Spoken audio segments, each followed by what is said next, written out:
Omen. Lily Moon. Ah, Damien. We meet again. Kinda. Yes, me and my old pal Damien, we have reunited. Kinda. As I once again go back to the world of the Omen.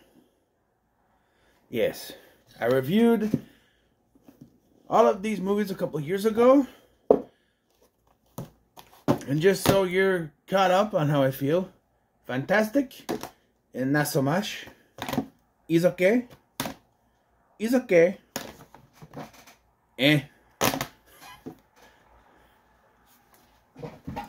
Yes, that's how I feel about these movies. And so they announced a prequel entitled The First Omen, because that's original.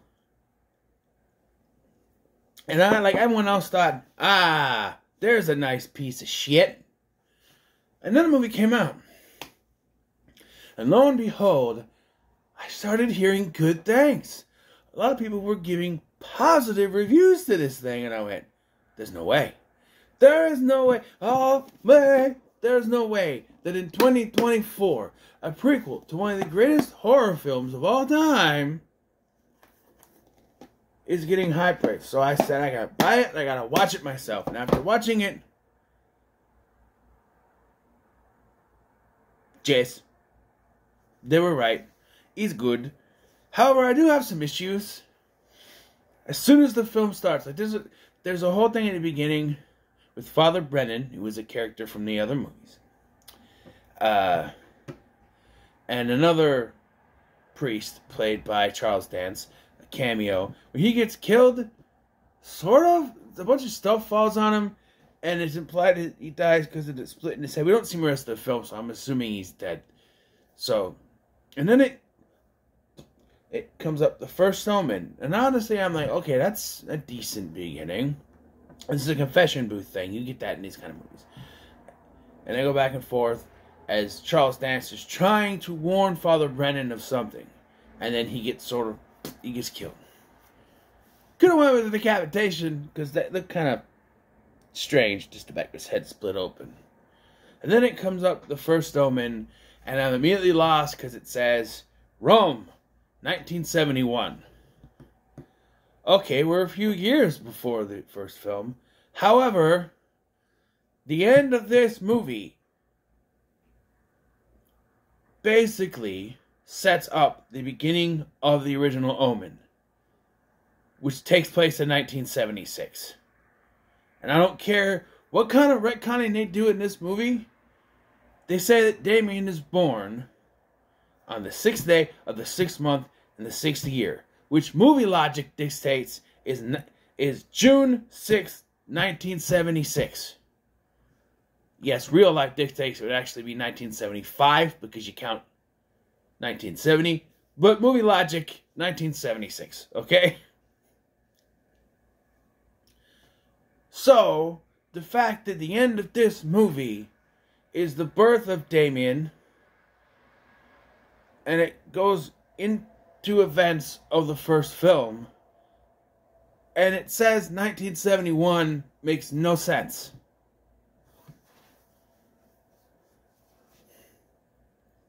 Also, they retcon a few other things that I have issue with. In the original, they state that Damien's mother was a jackal. No, now she's a nun, and the father was the jackal. But that's not what they said in the first one. In the original one, I gotta say original because this is first. In the original one, yeah.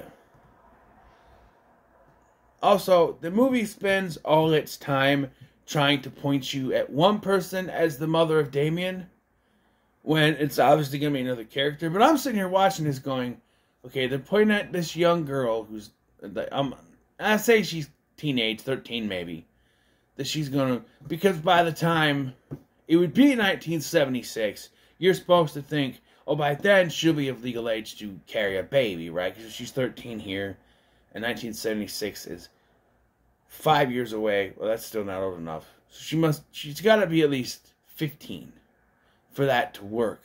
to be of legal age, which in 1976 was 18 because they hadn't done the 21 yet.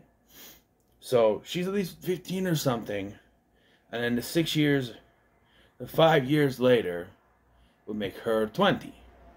Perfectly fine age. I guess if she's 13, she'd be 18, which would be a legal age, technically, in 1976.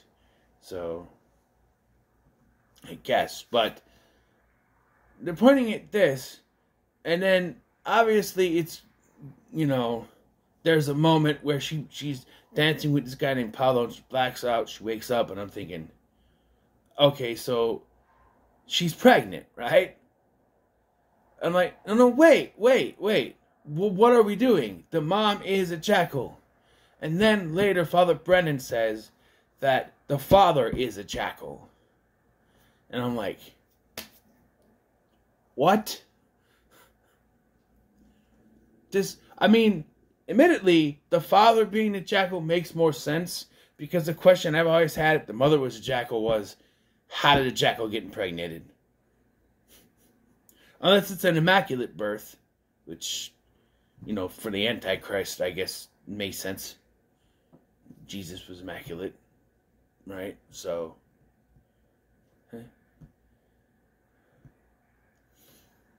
I don't know. And then they throw a plot twist at you at the end that made me go, what? Huh? This makes no sense, because this has never come back. And then they do a thing at the end of the film, and they went, I see. We can't just have a movie. No, we gotta set up a sequel. And honestly, I haven't heard anything, but as good as this was, they might actually do a sequel. I'd be for it, I guess. How about you, Damien? Oh, man. Lily move. The only problem is, how would they work that into the narrative? Right?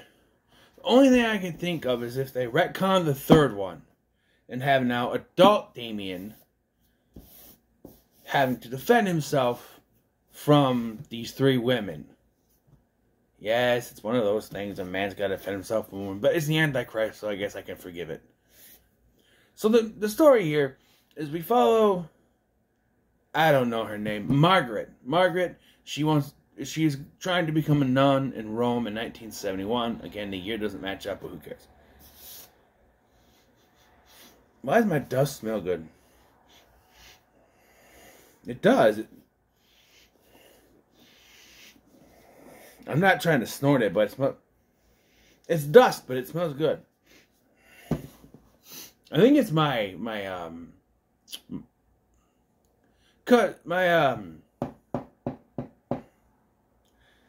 laundry detergent, because like my fan will get the fabrics in there and it'll smell like my laundry detergent. So I don't anyway, so she's trying to become a nun, and like I said, one night she goes out at dancing and she passed out. She wakes up, doesn't know what happened, but she's told by Father Brennan that this girl, I don't remember her name, this girl is supposed to be the mother of the Antichrist. And because we're set in 1971, we believe it. You're supposed to believe it. But, like, that is the only reason why we're set in 1971, so that the filmmakers can throw you off when it ends up being Margaret. And then it doesn't make any sense, because Damien has to be born in 1976 for the movie logic of 6 day, 6 month, 60 year to work. She's even going through documents where someone was born on June 6th, 1956. Right? Later. And this is like some kind of conspiracy from the church. For some reason, the church is trying to bring forth the Antichrist to, like, give more belief in the churches. I don't know. This gave me a headache. I don't know what they were trying to do here, but it's a little confusing. But there are decent practical effects. There's some jump scares at the beginning of this, but a lot of good other stuff. Like, there's some practical effects. Just like there's a C-section, it just makes you go, yeah, yeah. And you get the traditional thing, you know, like, it's all for you. Damien doesn't only said just hanging herself. She sets herself on fire, then jumps. A little bit more than the original, you know, like the lady from the original. But yeah. Yeah, in the whole film, Margaret's trying to protect this girl so that she doesn't become the mother of the Antichrist. And of course, you get the stuff like in the original, that the found destination deaths. And that's one aspect. I understand it's going to be in a movie like this, but I never liked that. Past the first film, it all just seems redundant. Like, the reason I do not like the second one is it's just the same thing as the first one done over again, only the creepy kid aspect is gone because you have an older Damien, a teenage Damien. Now he becomes aware and has like a 5-second identity crisis before just committing to being the Antichrist. And then in the third one, honestly, it's Sam Neill's performance that makes that one a little bit better, but it's really not. And then the fourth one, the TV one, it's fine. But, like, the second one is just so redundant. And those kills, where it's just the Final Destination type kills because the devil is trying to protect his son, it just get overdone. Here, there's not as many. There's some. Like I said, with Charles Dance at the beginning of this, and a couple others. Like the lady setting herself on fire and hanging herself, that's not exactly that, but there are a couple, it's not peppered throughout like the other ones where it just gets overdone. It's not like that. Like at one point, she tries to run away with the kid, and then they're swarmed. Instead of something coming down and killing her, because, you know, she's actually the mother, so it can't happen, she gets swarmed. So they gotta take liberties, they gotta take a different route to do that. So, what I don't like is, like, the last part of this got annoying. And I'm sorry. I understand it's going to be like this. But it just got so annoying. She tries to take the girl away. Or she realizes that she's pregnant. And they try to go out and get her an abortion. That's topical for this year at least. And there's a car crash. And immediately, she becomes like 9 months pregnant. Like, boom. But the whole time she's going, and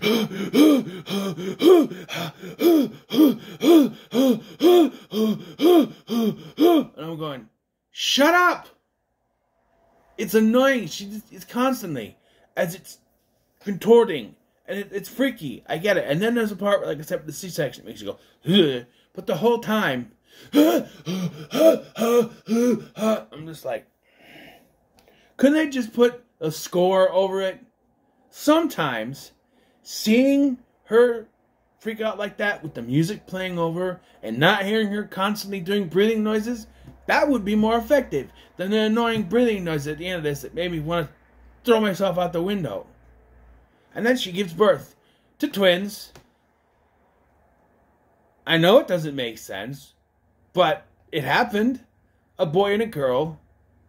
Because it's 2024, so women have to be superior.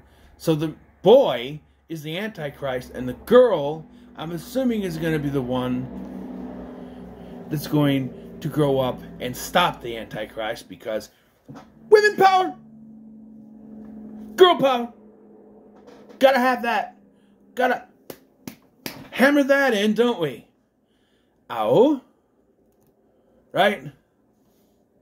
You know, with all the flack this one gets, at least the resurrection of Christ was a boy like he's supposed to be. Now, I'm just assuming this. I'm pulling this out of my ass because I'm assuming that's the route they're going to go, because every movie's got to do that. Ow, my hand really hurts. And it's a little late. I shouldn't be yelling, but I'm just saying. Oh, that hurts. My hand's kind of numb now after I pounded on it. Yeah. And so, she can't bring herself to kill the boy, so they try to run away, but no, they take the boy, give it to the Thorns, of course, and then she runs away with the girl. She's stabbed, but she survives. She runs away with the girl. And then we get a thing in the end with Father Brennan going to visit her and saying that Damien is going to come after them. Yeah, it's her, the girl that she thought was supposed to be the mother of the Antichrist, and her daughter. 3 women against the male Antichrist. I mean, come on. How much more obvious could they get here? Whatever. That doesn't take away. This was actually pretty good. It was good.